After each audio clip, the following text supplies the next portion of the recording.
Hey guys, welcome to Drupal Nights. I'm Ben Benone, a CTO BioRAFT. I am excited to introduce Mike Miles with Genuine Interactive, here to present on Drupal 8 and some of the configurability aspects. So very excited to learn a little bit about some of the new stuff coming and what capabilities we have now. So with that, let you take it away. All right, thank you.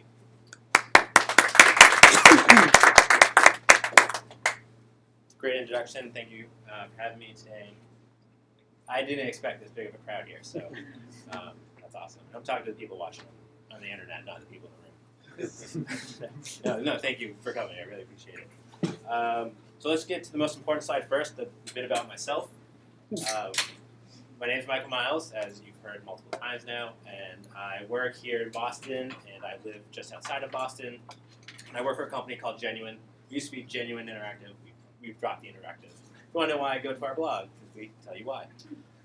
But you can learn more about us at We Are Genuine on Twitter and wearegenuine.com. So Genuine is, real quick, it's a full-service digital agency. Right? So what we do is brand engagement, SEO, UX, video production, brand strategy, and, of course, development. We use .NET, we use front-end technologies, and then we have our PHP team who uses Drupal, and we love Drupal. So we have our home office here in Boston, and we have offices in Chicago, New York, San Francisco.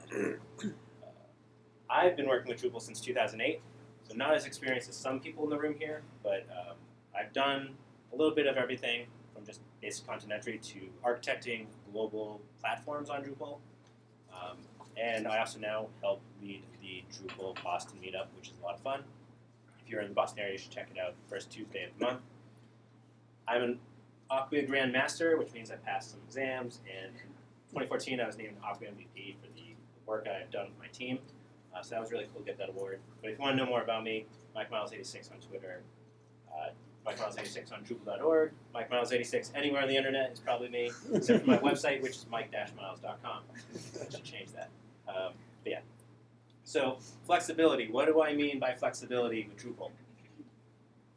Well, Drupal, what's great about it and what I love about Drupal is that because of its open source nature and the community behind it, there are many, many different ways that you can do something in Drupal. There are many points where you can touch data that either gets displayed to your clients or being used by your users, and you can alter that in many different ways. And what I like about those different methods is that there's one for every different skill set. If you are not a developer or if you're new to Drupal, there are ways where you can easily change stuff in Drupal. If you know front-end stuff like CSS and JavaScript, there are ways for you to manipulate data in Drupal. If you are very heavy in Backend and you know object-oriented programming and PHP and classes, and you know a lot about the Drupal stack, you're a Drupal expert, there are definitely ways for you to manipulate data in Drupal. So what I mean by flexibility is making Drupal do what works for you in the way that works for you. So you don't have to learn all these particular things. Well, you have to learn some things in Drupal. But you can change stuff based on the skill sets you have available, based on the time you have to do it, and based on the budget you have. You can use all those considerations and make all the same changes you could if you were the most experienced Drupalist out there. If you had Dries on your team, he can make changes, but if you don't, if you have a sales guy who doesn't know Drupal, he can make the same changes. So to focus on that, I'm going to talk about 8 different data manipulation methods. So it's going to get a little geeky in here. I hope you don't mind. These are only 8 of the many methods in Drupal 8 that you can use to change data. And to keep us all on the same page with these methods, I'm going to focus in my examples on changing the title, the destination, and display of a menu tab. Why menu tabs? One thing is they're universal. Every website on the website has menus of some sort. So we're all familiar what a menu is. We're all familiar what a link on a menu is. And what's really cool about Drupal that I've come to learn is that menus and the items in a menu touch every single part of the Drupal stack. So they're a really good representation on how you can change something at different levels with a different skill set. For my examples, I have an environment set up. It is a standard Drupal 8.0.1 install. It's running a sub-theme of the Bartik core theme, and it's using the slate color scheme, so it's nice and gray and boring. And it's not live, no live coding. Blame Murphy and Murphy's Law, which says anything that can happen will happen. In my experience, that means if you live code in a presentation, it's going to break on you. That's not fun. So we have a bunch of screenshots. Here's my boring before photo of our environment. We have our 8 menu tabs at the top, and we're going to alter each one using a different method and explain each method, and hopefully outline some of the not pros and cons, but some of the benefits of using that method and the skill sets needed. And we're going to end up with this beautiful looking site here that's going to win all the Drupal awards this year. Yeah, look at that. You would not believe how long it took me to get these tabs this color, and you're going to find out why. Oh, man. So let's get into it. The first way to change data in Drupal is using the core admin interface. Basically, this is changing data by clicking buttons. The easiest way to do it in Drupal. And I have easy in quotes on my slide, because the admin interface in Drupal in general is known to have a bit of a learning curve. More for development, but just in ease of use, it has a little bit of a learning curve. But once you get past that hump and you know how to move around in the Drupal admin, you can make changes pretty quickly and pretty easily. In previous versions of Drupal, the admin was a lot harder to use, I would say, because there was a lot more Drupalisms in the way things were described and the way things were organized. In Drupal 8, there's been a lot of UX work done to standardize what things are called and how things are organized. So if you're brand new to Drupal, in a relatively short amount of time, you can learn how you can make your changes. This means there's no dev skills needed. You can be, I don't want to pick on salespeople again. I think there's some in the room. You can be a project manager. As long as I keep you guys laughing at yourselves and not me, that's great. You can be a project manager, someone, just a user, you had a website built for you, a client, you don't have any developer skills, you can use the admin UI to make changes. You don't have to know how to use the code. But this means your capabilities of what you can do are limited.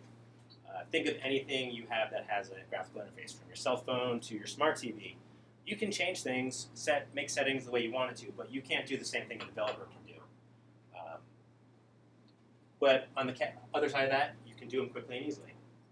So we want to change our first tab using the admin interface. So I log in as the Drupal admin, and I can go to structure, which tells me I'm going to edit the structure of my site. I can find the menu section and edit my menus. I will edit my main menu. I get a list of all my menu links. I'm going to edit the first one, so these are my menu tabs. And now using the core UI, I can change the title. So I will add alt to the end of the title for alternate. I can quickly change where this menu tab points to by typing in the name of another page. It's going to find it for me. And then I click a big button and say save. Or I click save, nice big blue button. And my change has been saved really quickly. I didn't have to do any coding. I had to know just a little bit about the Drupal interface, and I've changed my menu tab. So now it says core UI alt, and it points to a different page. What I couldn't do is make it look any different, because the admin interface is limited in those capabilities.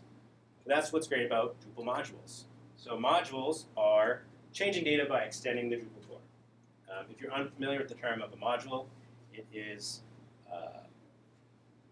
what is it? It's a it's a self-sustaining piece of code that you can get somewhere else, from somewhere else. And you can add it to your Drupal site, and it's going to extend the functionality. What's great about modules is they've been around in Drupal for a really long time. I think they've always been around in Drupal. They're not going away anytime soon. They're changing slightly. They've changed slightly in Drupal 8. They're probably going to change again in Drupal 9. But there are a lot available online. Drupal.org, which is the main hub for modules, there's like 30,000 modules available. So if you need a piece of functionality, something that Drupal core doesn't do, you can probably easily search for it, find it, and install it. I have another session I give called Read the 4 Steps for Picking the Right Module. I recommend it. I'll have a link to it later, which basically helps you figure out what module to use or if you should write your own one. Because if you can't find a module that works, you can build one yourself because Drupal is open source. And as long as you have the right skills, you can build one. So some take into consideration, Drupal core doesn't do what you want, but you want it to always do something else. You can't find an option. You have developers, or you are a developer, you could write a module to do it. But this means adding modules or building a module requires more long-term maintenance to maintain your changes. If you are maintaining your Drupal site, you're going to do security updates on the core, which means if you have modules, you have to make sure you keep up security updates with the modules.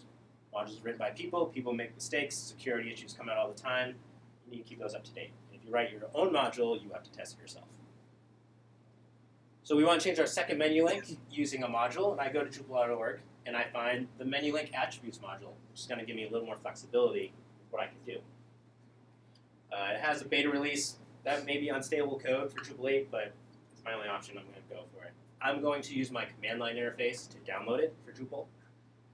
You need to know a little bit of developer stuff to use Drush, which is the command line interface. But if you don't, you can do all this through the admin UI to download a module and install it. So I download it using the download command, and I'm going to enable it using the enable command. And talk too fast. All right, I enable it. I go back to my site, and I log in as the admin. And then I can go back to structure, go back to menus, edit my main menu again, and I'm going to edit my second menu tab by clicking edit. So still using Drupal core, I change the title. I change what node it's going to point to alternate page. But now I have this extended section that this module is giving me, attributes. I know a little CSS, so I can add some CSS to this style attribute. I'll change the text color. I will change the background color for this tab. And I'll go ahead and I'll change the target that it points to, so it'll open up in a new window on my browser. And I click Save.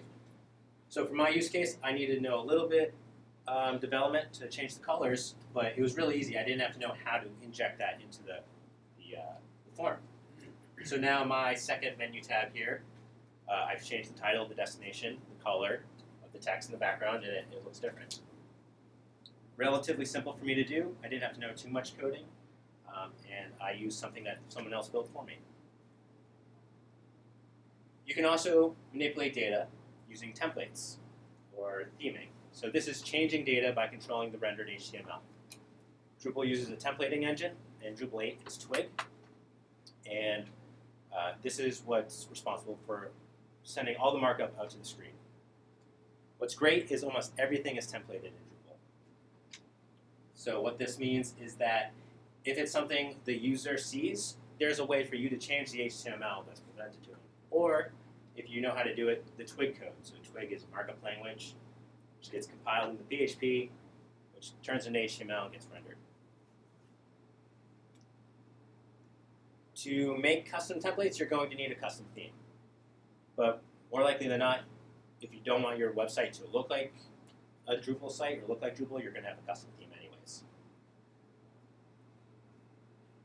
So for our third tab here, we want to change it using nothing but a custom template. What's really cool is previous versions of Drupal, unless you're skilled and you had knowledge and experience, it would be relatively hard to figure out, not hard, but it would be tedious to figure out what template was responsible for rendering what item on the page. In Drupal 8, and now backward for Drupal 7, there is a debug there's a debug option you can turn on to print out theme debug information to tell you where everything is being rendered in Drupal. So if we inspect our template element, we see these HTML comments telling us all the theme debug information. So on line 3 to line 6, it's telling us the file name suggestions. So which files Drupal is going to try to use to render this menu. It first says it's going to look for menu-main.twig.html.twig. Didn't find that, so then it looks for menu.html.twig. Has an X next to that, which means that's the template it's using. And on line 7, it tells us the exact location of where this file lives. So I don't have to hunt around to try to find it.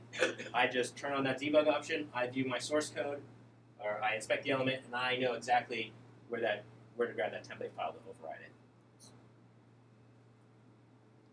So I have a sub-theme that we're using called subarctic. I don't have a lot in it. I have my info file, which tells Drupal about my theme, and I've gone ahead and I've copied this file, menu.html.twig, from the classy theme, and I've placed it in a templates directory in my theme and called it menu-main.html.twig. So now I can go into this twig markup, which you can see the twig code is the curly brackets, and the HTML code is the carets. It's a big mixture. I don't know a lot of twig, but I know enough where on line 6, I'm going to put in a conditional to say, when I'm building a link item, if it's titled templates, then I'll put this hard-coded link, because I just want it to always say templates alt and point to node 9 and be styled a certain way. And then go do whatever you're going to do on line 9 and use like functions for something else. Since my website is using the custom theme, when Drupal goes to render the page, it's going to try to render the main menu using the template suggestion. It's going to find my template. It's going to hit my logic and print out the third tab as templates alt with the green background. Again, really quickly, I didn't have to know much of Drupal. I had to know that I needed a custom theme and how to turn on that debug information, but I really just needed to know some HTML and a little bit of Twig to customize my display.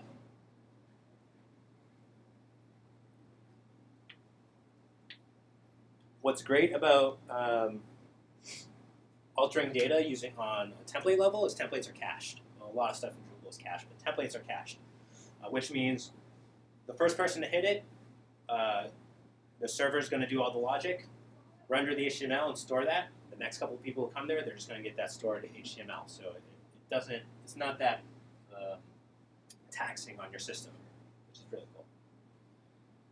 The downside is that the changes you make are not in the database. So if this menu displays anywhere else on the page, it's not going to use the same template.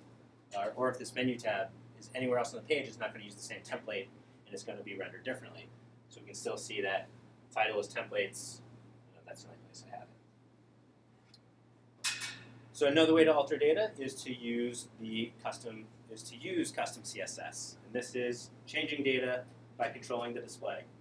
CSS, as most of you here probably know, it's setting styling and colors and text and position and sizes. What's cool about CSS and with Drupal is you can target specific elements. And I guess you can do that with anything with CSS.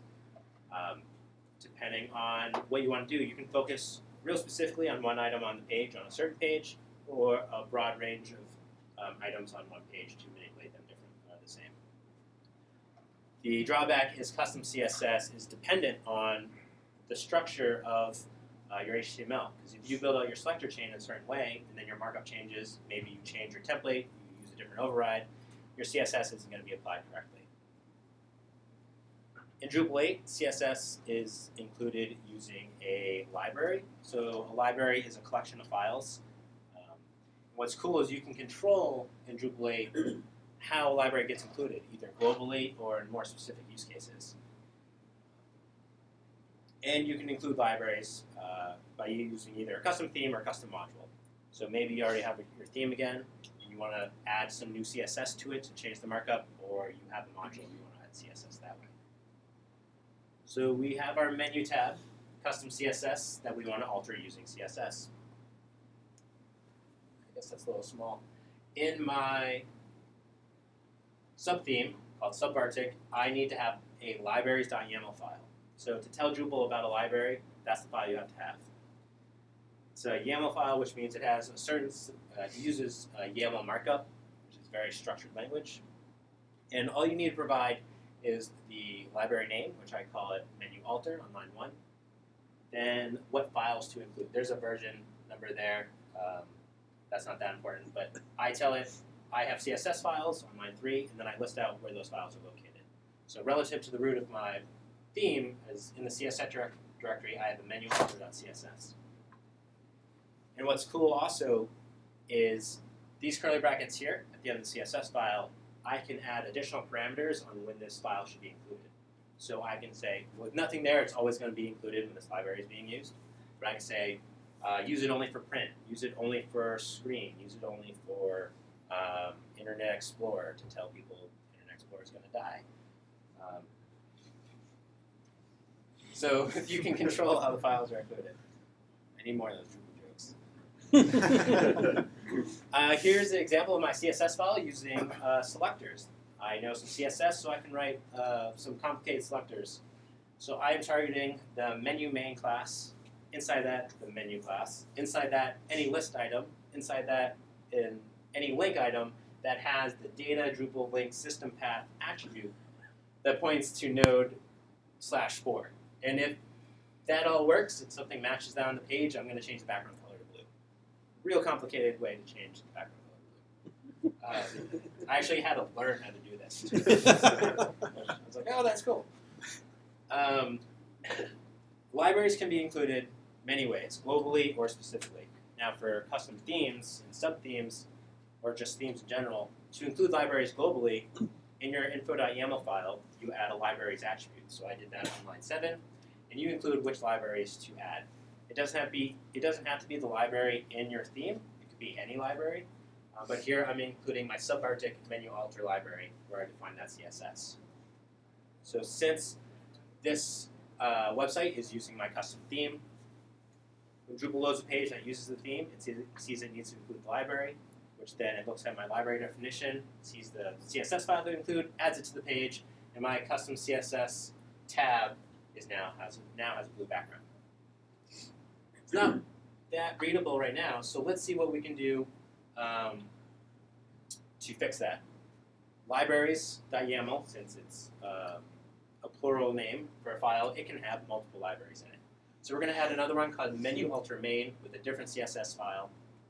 I'm going to have a different set of selectors. This time I am targeting the 4th list item in my main menu, and for the link tag, I'm going to change the color to white. I just learned how to do this for this presentation. I am not a CSS person. However, I don't want this library included on every page. Let's just say just because I don't. What I can do is I can go back to my template file, and I can use twig to say on line 1, attach library with the twig function and give it the library name. So I'm going to say anytime Drupal is going to use this template to render content, make sure that library is included. For the main menu, that's kind of a moot point because the main menu is probably on every page, but you may have an item that's going to show up only every now and then, only if users have certain credentials or permissions, so you can really just control when libraries are included, which is pretty cool. But the main menu is included on every page, so Drupal adds both libraries, and now my text says custom CSS. What you may notice is the first couple of examples, we changed the titles, say alt, we changed where they pointed to and how they opened. Can't do that with CSS. Again, you can only control the display. So limitation of changing data that way, but maybe that's all you need to do. If you have to do a little bit more and you want to do it following the same sort of pattern, you can use custom JavaScript, which is changing data by manipulating DOM elements. So the DOM is, I'm also not a JavaScript person, so I hope I explained the DOM correctly. It's just like everything that's served up to a user on the browser. And you can manipulate any of those items that show up, or even if the user can't see them. What's cool about JavaScript is you can make changes based on actions.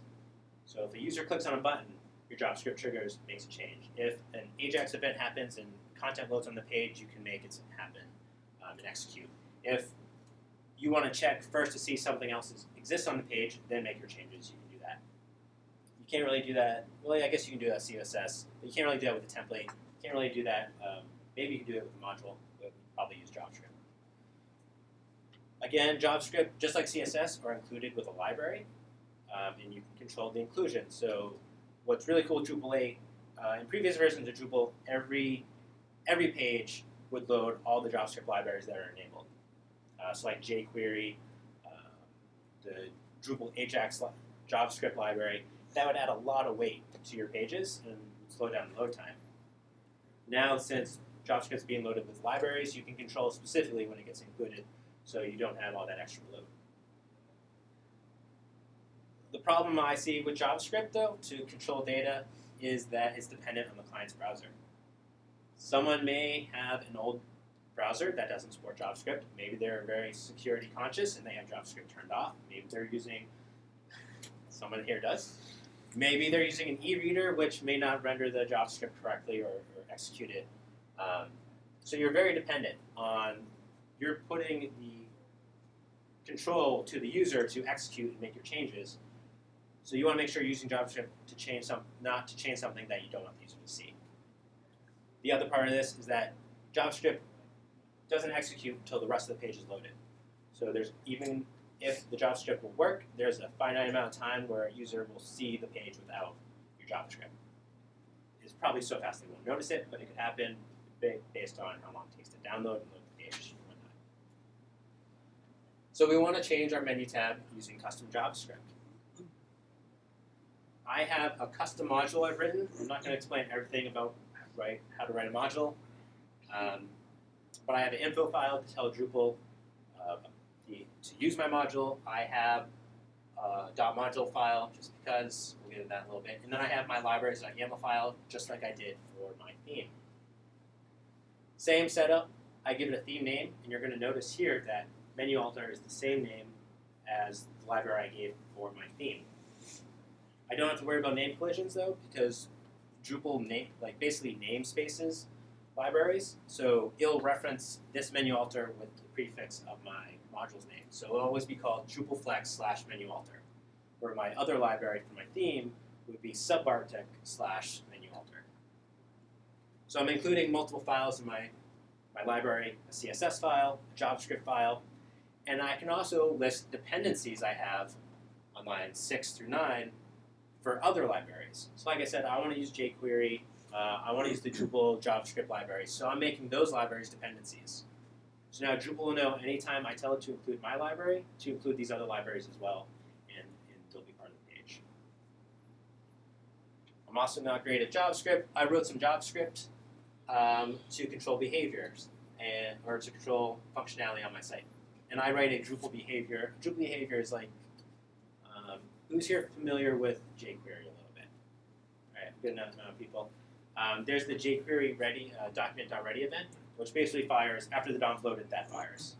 In Drupal collects all the behaviors that exist on a page, and after the DOM's finished loading, or if it changes, it executes all those behaviors again. So when the DOM loads, it's going to execute my custom behavior. And on line 5, I'm going to look for all the links in my main menu, loop through each one. On line 6, I'm going to see if one of those links points to node 5, then I'm going to change the styling, change the target, change where it points to, and change the title. Now with themes, you can add a library globally by adding it to the info file. With modules, you can't do that. You need to use a PHP function. Here I'm going to use a hook. We're going to talk about hooks in a moment in Drupal. So I'm using the page attachments hook, which is going to be basically executed by Drupal on every page load. And I am not going to use any logic. I'm just going to tell it, attach my library to every page. So now Drupal knows when it goes to load my page, it calls the page attachment hook.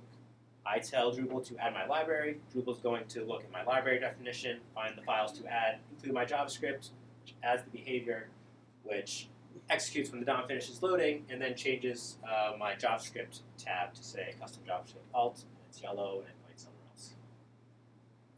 So a roundabout way to make a simple change, but it's a way I can do it using nothing but JavaScript and a little bit of Drupal knowledge for adding that JavaScript to the page.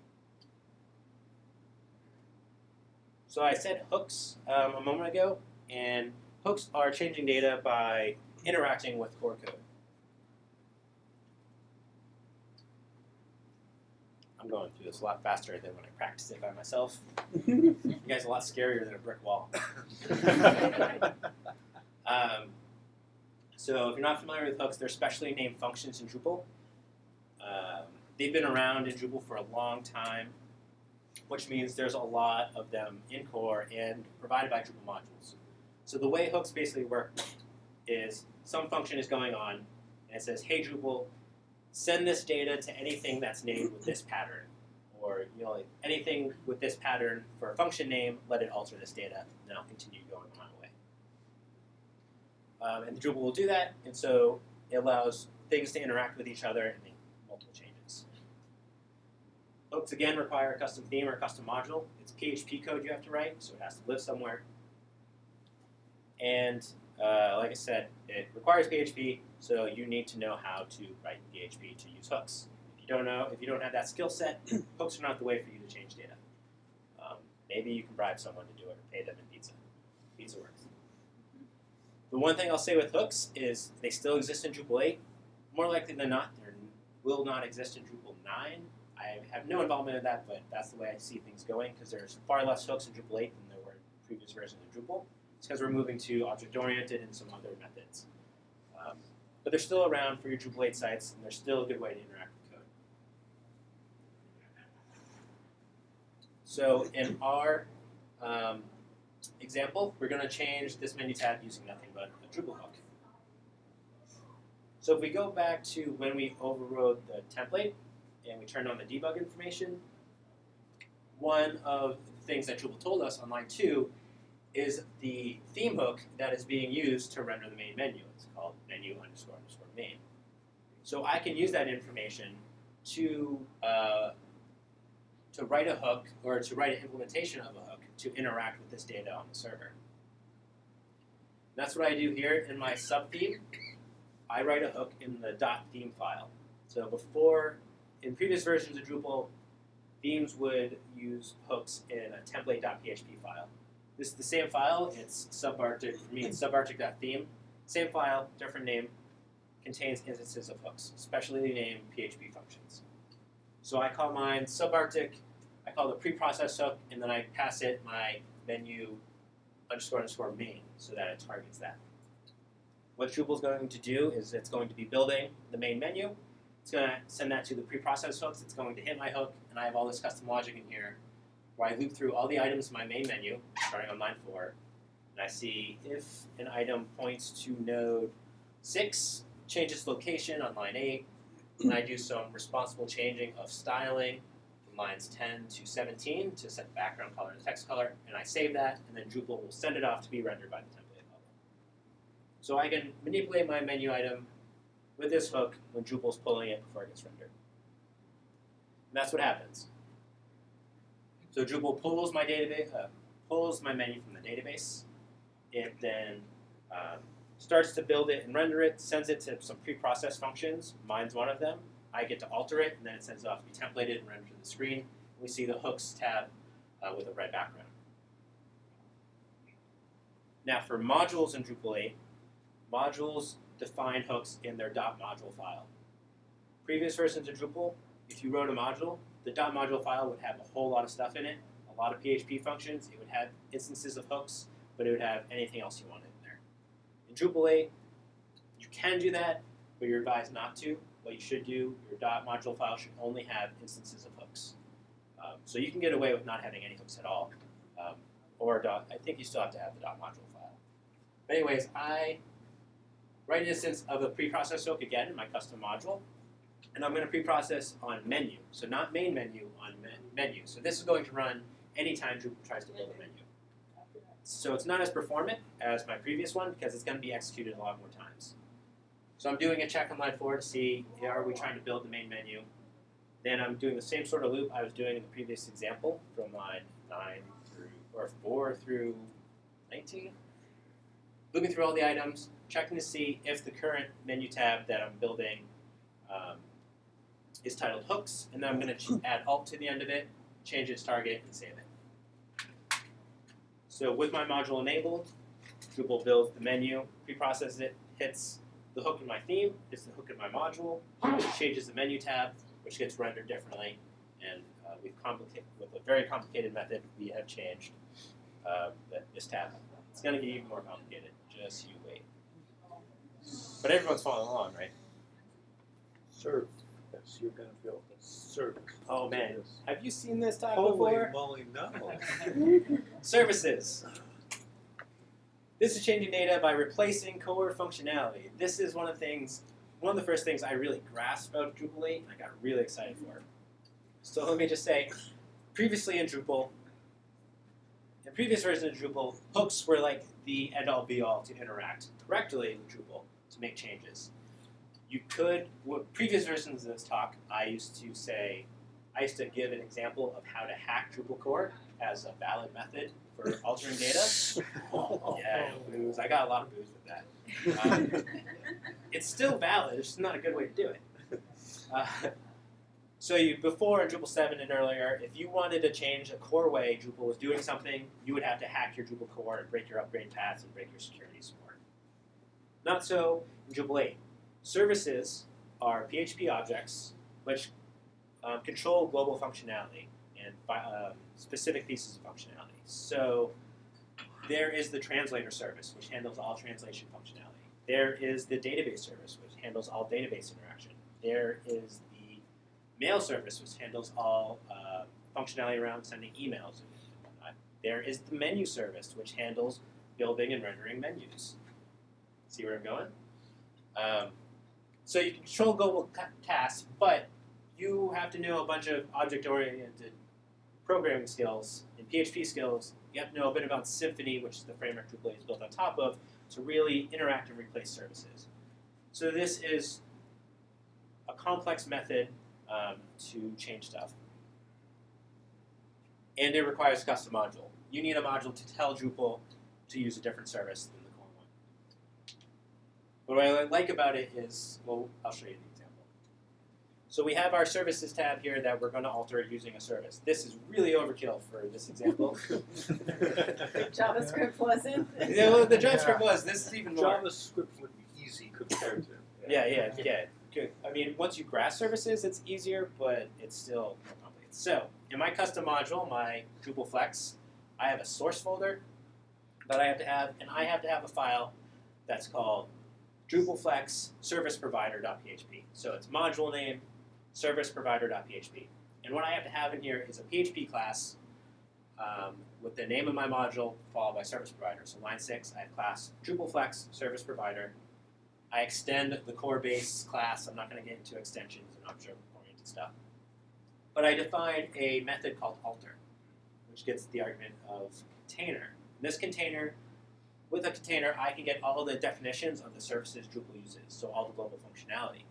And I get the definition for the menu link tree service. And then what I can do on line 13 is I can say, Drupal, you were going to use this one class for the service. Instead, use this other class. Use this other PHP object to control this. I expect to find, if they don't already exist, we're going to start to find modules in Drupal on Drupal.org that all they do are replace services and swap them out with other functionality, which is really cool. So I tell Drupal for menu link tree to use my my custom service, my custom PHP class, which I then write. I actually had a much easier time writing all this code than the previous examples, I'll tell you. I place this in my source directory and I call it Drupal Flex menu link tree, and it extends the core base class so I don't have to rewrite all the functionality. What I can do is override the build function, or the build method. So for this service, the menu link tree service, the build method is what's used to build the PHP array, which is then going to be sent off to hooks and then sent off to templates to be rendered and to loop through to build all the menu links. So I take this tree, this array, on line 7 I call the parent, so I call what Drupal core is doing, I let it do its thing, and then I'm going to alter that. And we see on line 8, I'm checking for the main menu, and then I'm doing everything I did in my hooks before. I'm running through the loop for all the items in the menu, and then I'm checking if one points to node 7, I'm going to change the title, I'm going to make it point to node 9, I'm going to add some styling as an attribute. So now, when Drupal goes to load my homepage, it knows to include the menu. It's going to call my menu service to retrieve the stuff from the database and to build it, and as my custom logic, then that will go off to the rest of the Drupal stack, and I get the services tab altered. Again, this is a really overkill way to do this change, but it gets better. Combinations. This is the one method I'm going to talk about where it's not actually something in Drupal, it's just a way to do something in Drupal. And it's changing data by using multiple methods. And I like to think of this as the real-world example, because with a real project, you're probably going to want to do something more than just change the color of a menu tab. Well, you probably want to do that. You're going to want to do a lot more. You may have to do a lot more complicated things, and you want to use different methods to the best of their abilities.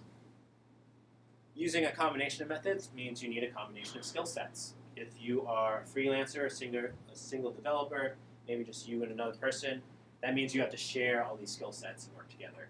Maybe you work with a team, a large team of people, where there's people who know CSS, there's people who know JavaScript, there are people who know backend code. You can coordinate with them to use their skill sets to write the best of each method. That also means it's harder to debug and harder to maintain, because if something breaks, you're going to have to check many different places to figure out where it broke.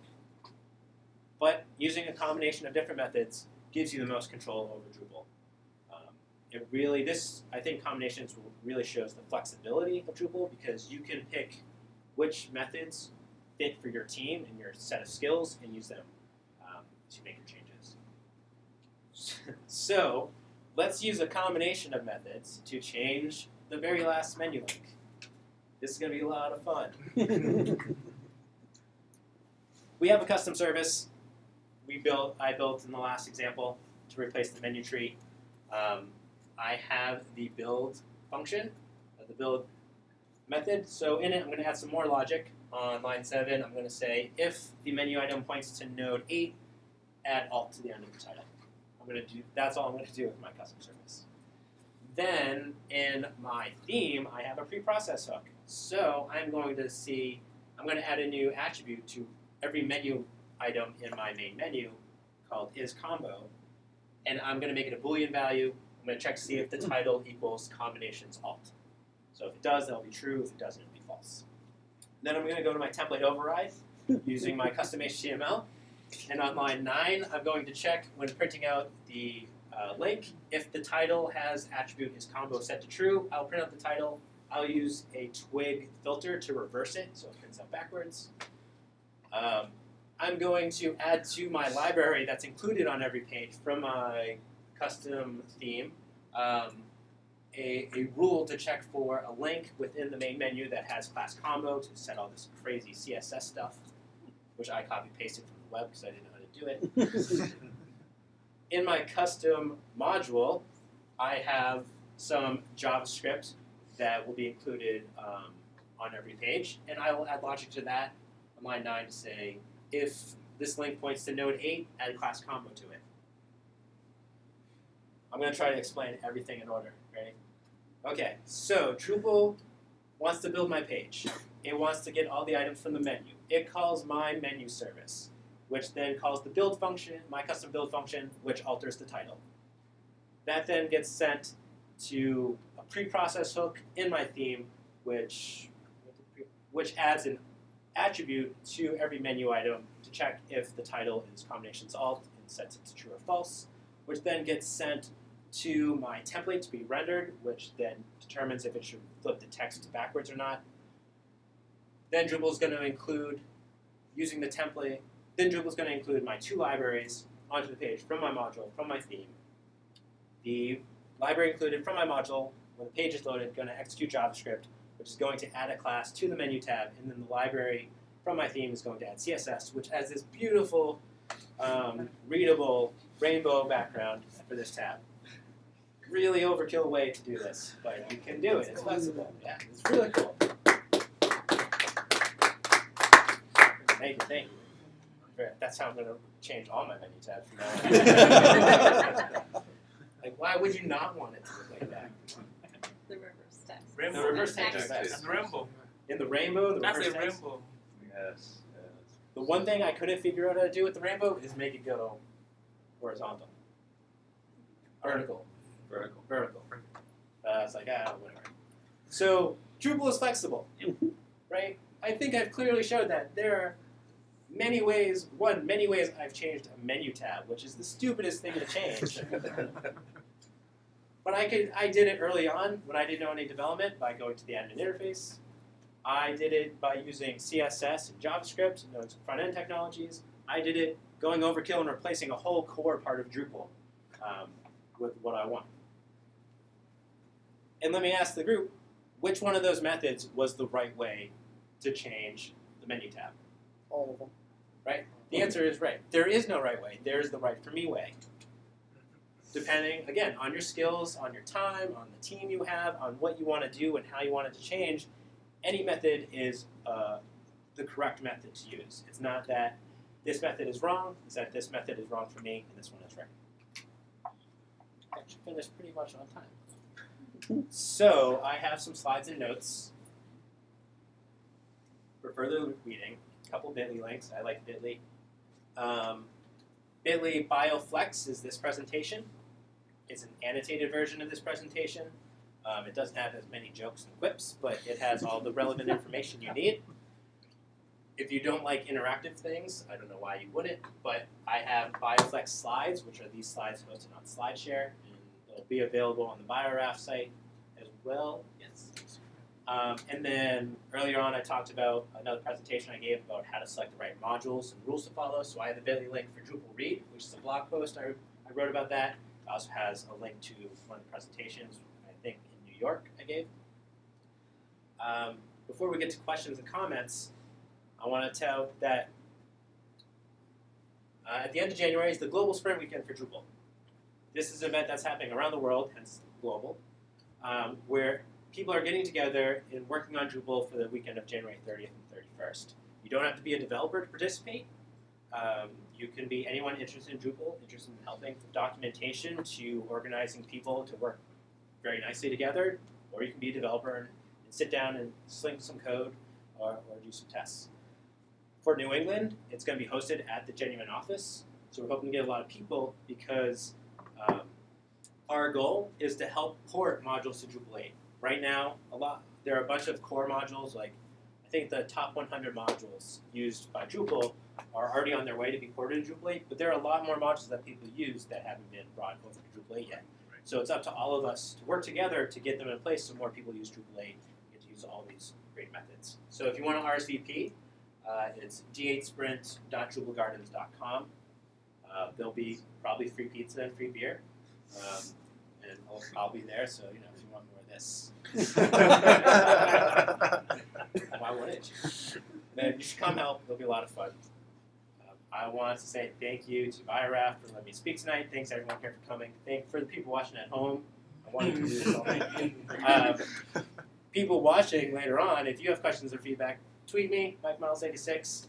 People in the room, you can tweet me right now, but I don't have my phone on me, so you can probably ask and we can do it IRL. All right.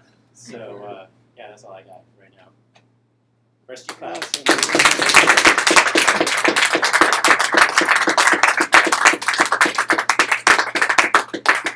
Quick question, yes. In the middle of your slide, you were typing a couple of commands and all that, and it was auto-playing. Is that a video or what's that? It was a GIF.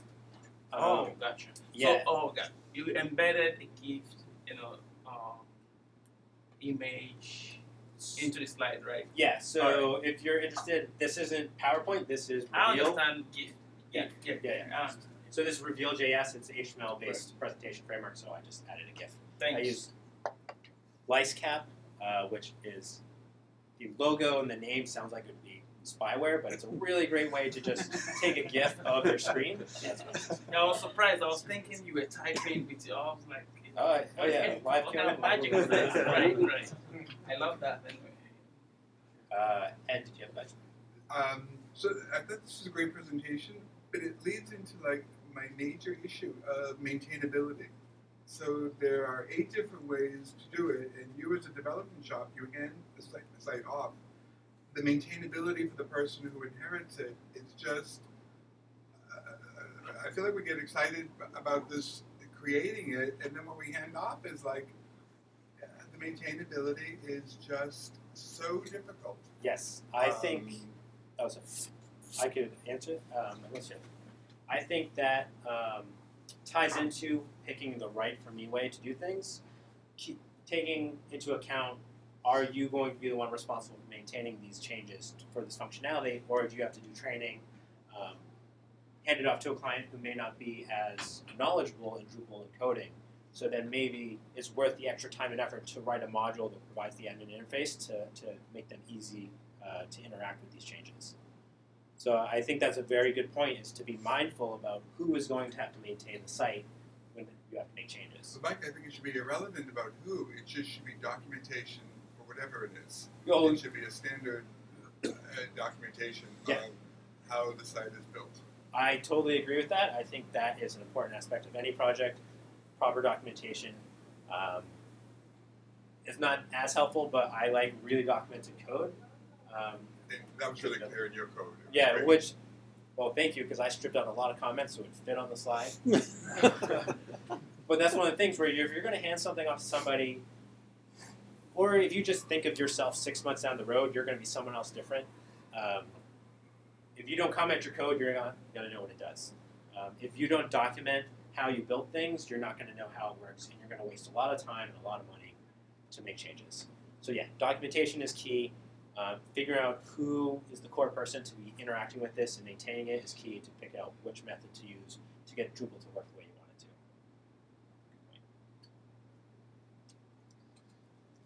I'm curious if you actually like measure the performance of each one of these examples there. I have not. That would be really cool to do, actually.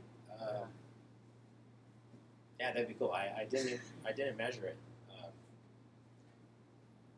I'm trying to think which one would be the most performant and which would be the least. I would say maybe the template one would be the most performant, just because it's the one that gets cached the most.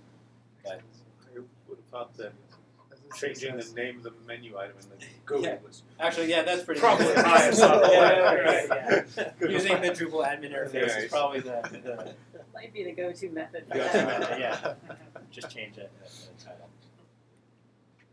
You mentioned that hooks are going away, they're less and less, so would you suggest not using hooks and trying one of the other methods to avoid it if I want to go to Drupal 9 in 4 years or whatever, 3 years? 10 years.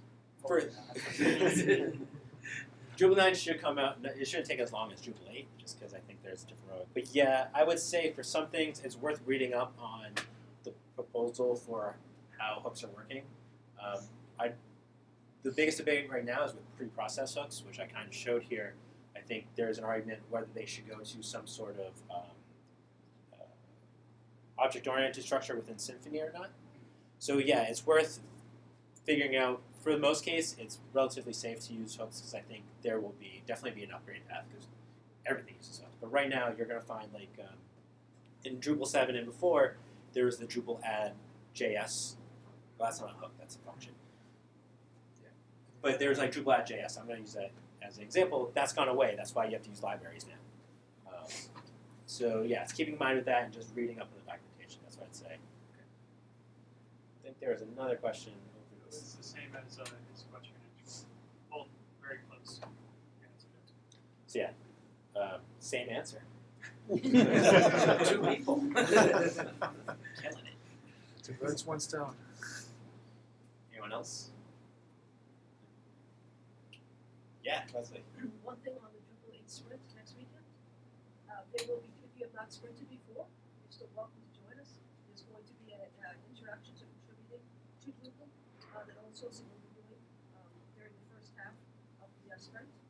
So by all means, there'll be also people from Acquia to help port modules, people from January that'll be there.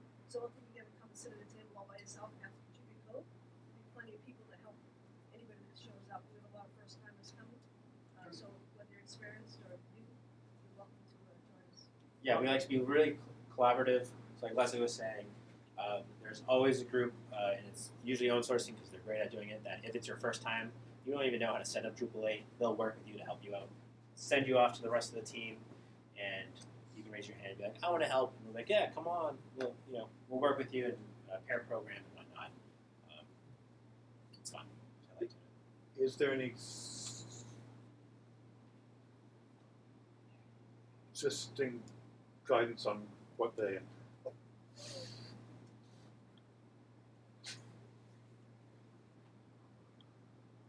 approach is? For the sprint, Yes. For we how are, to port yeah, like which ones to port or Yeah. how to port a module. I think there'll be some guidance on like what goes into porting. I recently wrote a blog post on the Genuine blog about the minimum 5 things you need to port a module to Drupal 8 from Drupal 7. But yeah, there'll be guidance for that. I think we're going to have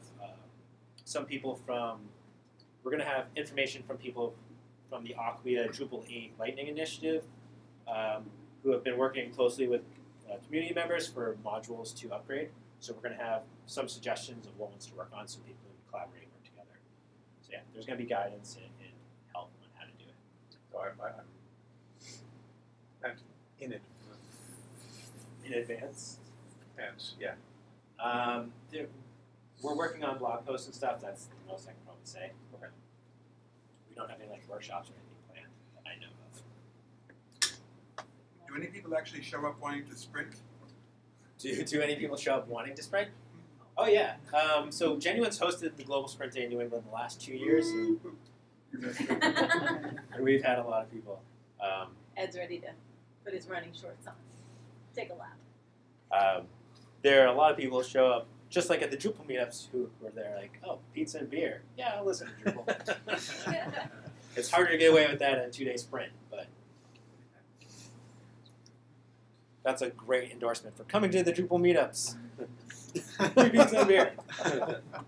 So with what you've seen, I imagine with community growing and there's now 30,000 modules.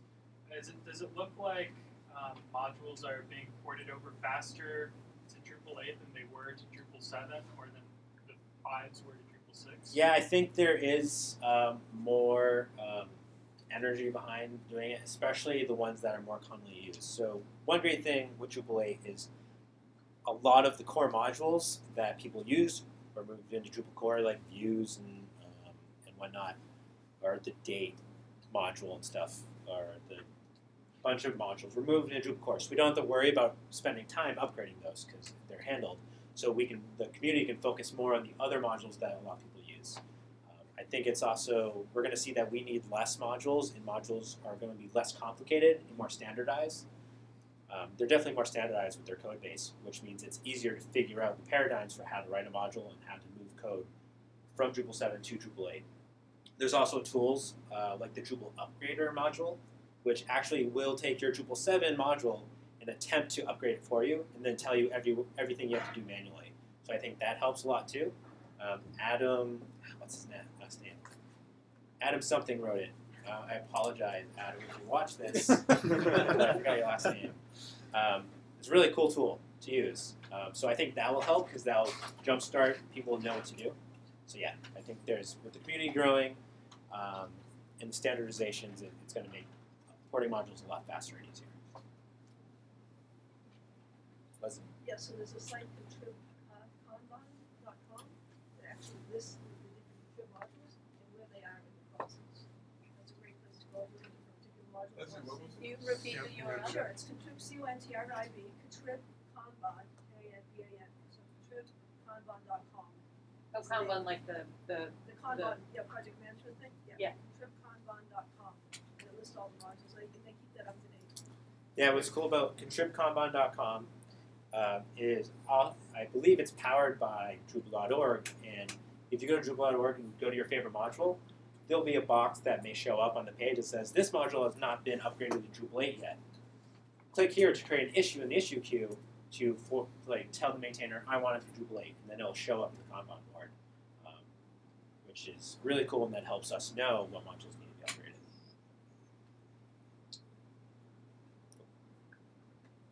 So thank you so much, Thank you. Mike, that was wonderful.